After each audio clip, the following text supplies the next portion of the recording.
ជំរាបសួរលោកគ្រូនិងសួស្តីមិត្តភក្តិទាំងអស់គ្នា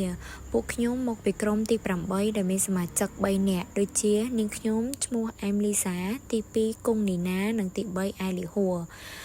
មកពីមុខវិជ្ជា Human Resources Management ហើយពួកខ្ញុំមកនេះនឹង presentation អំពីប្រធានបទ Performance Appraisals ដែលប្រធានបទរបស់យើងគឺមាន5 content ទី1 Definitions of Performance Appraisals ទី2 Objective of Performance Appraisals ទី3 Method of Performance Appraisals ទី4 Importance of Performance Appraisals និងទី5គឺ Challenge in Performance Appraisals ចឹងសម្រាប់ចំណុចទី1របស់នាងខ្ញុំគឺនឹងនិយាយអំពី performance appraisal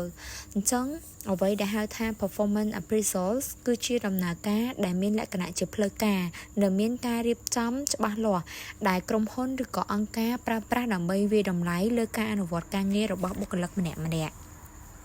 វាមិនត្រឹមតែវាស់អំពីបុគ្គលិកធ្វើការបានល្អឬអត់តែប៉ុណ្ណោះនោះទេប៉ុន្តែវាក៏អាចវាស់នៅលទ្ធផលការងារការសម្រេចគោលដៅជំនាញសមត្ថភាពនិងការចូលរួមចំណែករបស់ពួកគេនៅក្នុងក្រុមហ៊ុនផងដែរ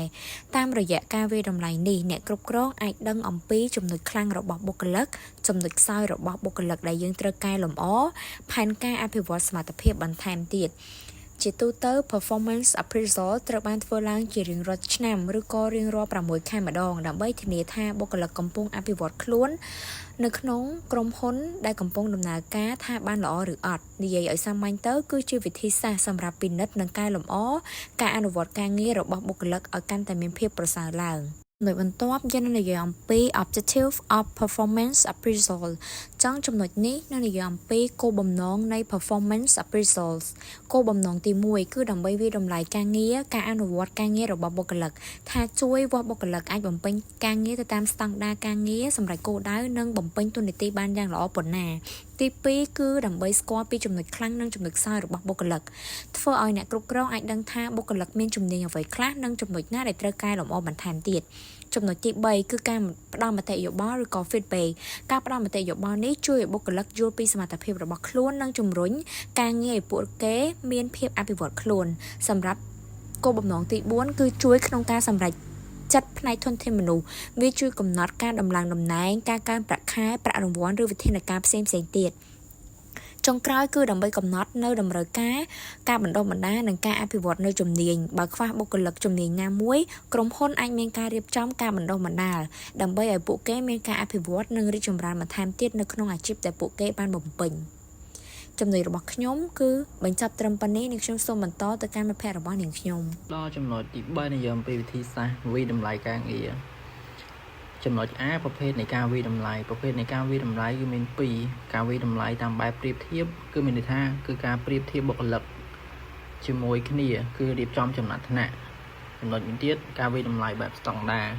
គឺការវិតម្លៃបុគ្គលិកផ្អែកទៅលើស្តង់ដារនៃការអនុវត្តការងារចូលមកដល់ចំណុច B និយាយអំពីវិធីវាស់វែងវិធីវាស់វែងមាន3ដំណាក់កាលគឺវិតម្លៃតាមបែបលក្ខណៈវិតម្លៃតាមអាកប្បកិរិយានិងវិតម្លៃតាមលទ្ធផលការងារចូលមកដល់ចំណុច C គឺនិយាយអំពីវិធីសាស្ត្រវិតម្លៃវិធីសាស្ត្រវិតម្លៃមានដូចជាវិតម្លៃដោយខ្លួនឯងវិតម្លៃដោយមិត្តរួមការងារវិតម្លៃដោយអ្នកក្រមបង្គាប់វិតម្លៃដោយអតិថិជនហើយនិងវិតម្លៃទៅលើផ្នែកផ្សេងចូលមកដល់ចំណុចទី4និយាយអំពីសារៈសំខាន់នៃការវិតម្លៃគឺទី1គឺជួយកែលម្អអនុវត្តការងាររបស់បុគ្គលិក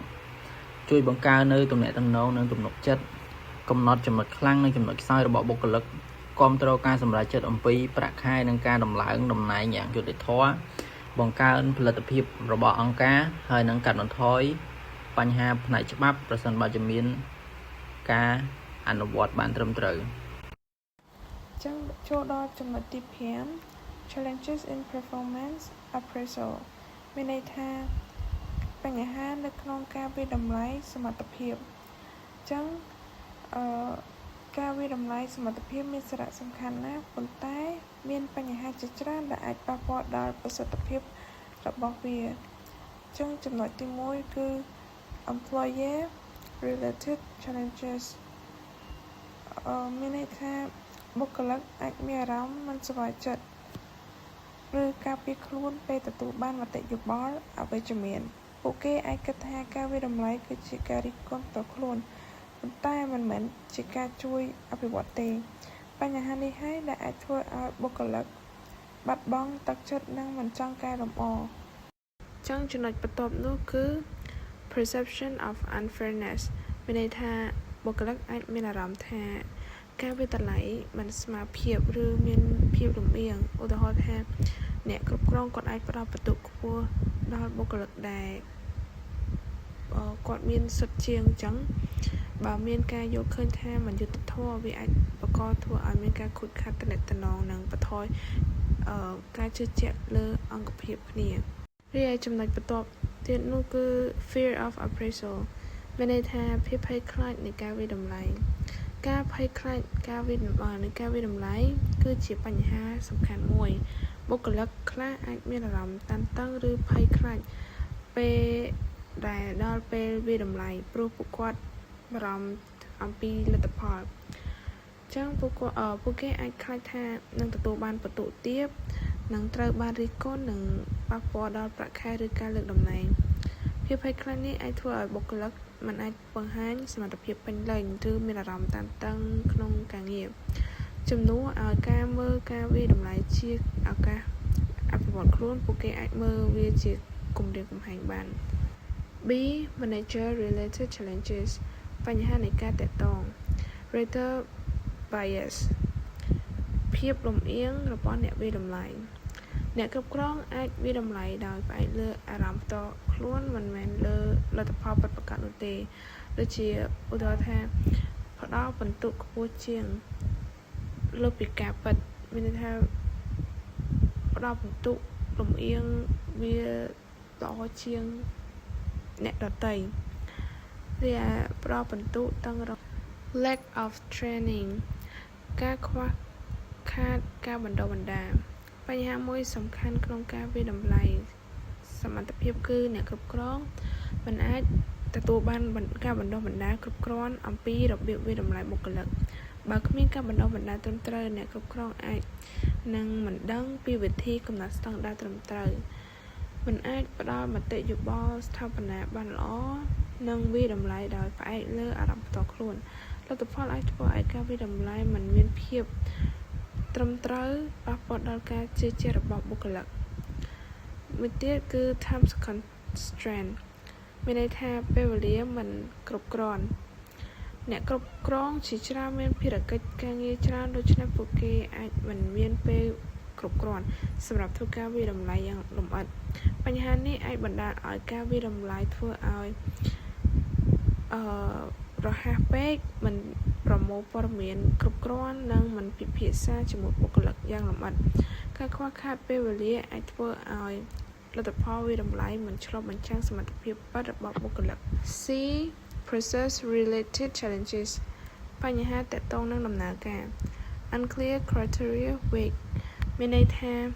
ខ្វះស្តង់ដារច្បាស់បើអង្គភាពមិនកំណត់គោលដៅនិងស្តង់ដារច្បាស់លាស់ការវាយតម្លៃនឹងផ្អែកលើការយល់ឃើញផ្ទាល់ខ្លួនវាអាចបង្កឲ្យមានការយល់ច្រឡំនិងភាពមិនស្មើភាពក្នុងការវាយតម្លៃឡើយ inadequate tools មានន័យថាឧបករណ៍មិនគ្រប់គ្រាន់ឧបករណ៍សម្រាប់វាយតម្លៃសមត្ថភាពមានសារៈសំខាន់ណាស់ប៉ុន្តែបើអង្គភាពប្រើប្រាស់បែបបទចាស់ៗឬមិនមានប្រព័ន្ធបច្ចេកវិទ្យាដែលសមស្របវាអាចបង្កបញ្ហាច្រើនឧទាហរណ៍ថាបើសិនតែបែបបទกระดาษដែលមិនមានស្តង់ដារច្បាស់មិនមានប្រព័ន្ធអនឡាញសម្រាប់តាមដានលទ្ធផលគ្មានទិន្នន័យគាំទ្រដើម្បីវាស់វែងសមត្ថភាពបញ្ហានេះអាចបណ្ដាលឲ្យលទ្ធផលវាតម្លៃមិនត្រឹមត្រូវខ្វះភាពស្មារភាពពិបាករក្សាទុកនិងវិភាគព័ត៌មាន infrequent appraisal មានន័យថាការវាតម្លៃមិនញឹកញាប់ការវាតម្លៃសមត្ថភាពដែលធ្វើតែមួយដងក្នុងមួយឆ្នាំអាចមិនគ្រប់គ្រាន់ក្នុងការវាស់វែងសមត្ថភាពពិតរបស់បុគ្គលិកបញ្ហានេះអាចបណ្ដាលឲ្យមិនឃើញការអភិវឌ្ឍថ្មីៗរបស់បុគ្គលិកមិនអាចកែប្រែបញ្ហាបានទាន់ពេលនិងបុគ្គលិកមិនទទួលបានមតិយោបល់ជាបន្តបន្ទាប់ប្រសិនបើបុគ្គលិកមានបញ្ហាក្នុងការងារបើគេចាំរហូតដល់ចុងឆ្នាំទៅប្រាប់នោះវាអាចយឺតពេលក្នុងការលម្អ ដូច្នេះហើយអង្គភាពគួរធ្វើការតាមដាននិងផ្ដល់មតិយោបល់ជាញឹកញាប់ monthly ឬក៏ quarterly ដើម្បីធានាថាការអភិវឌ្ឍមានប្រសិទ្ធភាពចឹងចំណុចរបស់នាងខ្ញុំអស់ត្រឹមហ្នឹងសូមអរគុណដល់លោកគ្រូនិងមិត្តរួមថ្នាក់ទាំងអស់ដែលបានស្ដាប់ការនិយាយរបស់នាងខ្ញុំពីដើមរហូតដល់ចប់សូមអរគុណ